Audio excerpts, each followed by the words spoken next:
ازيكم عاملين ايه؟ يا رب تكونوا بخير. كل لعيبه الكوره وكل نفسهم يلعبوا كوره ان شاء الله نشوفكم في اكبر واحسن الانديه. معاكم كابتن اسلام صور فيديو جديد. النهارده ان شاء الله هنتكلم عن اختبارات نادي من انديه الدرجه الثالثه، وليه انا بجيب انديه درجه ثالثه. لان في ناس عارفه امكانيات نفسها ان هي لسه مش وقت ان هي تلعب ممتاز ب او ممتاز، امكانياتها لسه محتاج شغل كتير، فبتتجه على طول للدرجه الثالثه. فده هيكون افيد له بحيث ان هو يقدر ان شاء الله يكون في نادي من الانديه بمجهوده من غير اي فلوس ومن غير اي حاجه.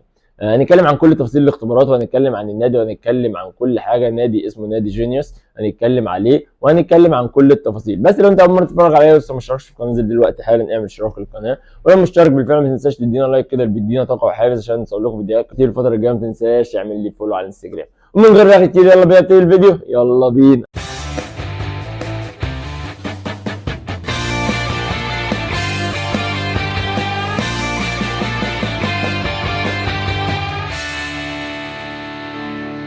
النادي اللي بتكلم عليه هو نادي اسمه نادي جينيوس، بيلعب في الدرجه الثالثه في مجموعه الجيزه. نادي من الانديه اللي بقالها فتره في الدرجه الثالثه، من الانديه الكويسه مش الوحشه، من الانديه اللي انت تقدر ان انت تروح وتبتدي تاخد درجه درجه، وتبتدي من الدرجه الثالثه للممتاز ب وهكذا. فمن الانديه اللي لو انت امكانياتك مش 100% ممكن انت تروح تستفاد منها، وبالذات لو انت من محافظه الجيزه. هسيب لكم برده في الاخر رقم للاستفسار عن اي حاجه، والاستفسار عن اي حاجه قبل ما تروح، عشان ما تروحش مشوار على الفاضي او تتعب نفسك على الفاضي. نادي جينيوس عامل اختبارات يوم واحد بس، وهو يوم 26/5.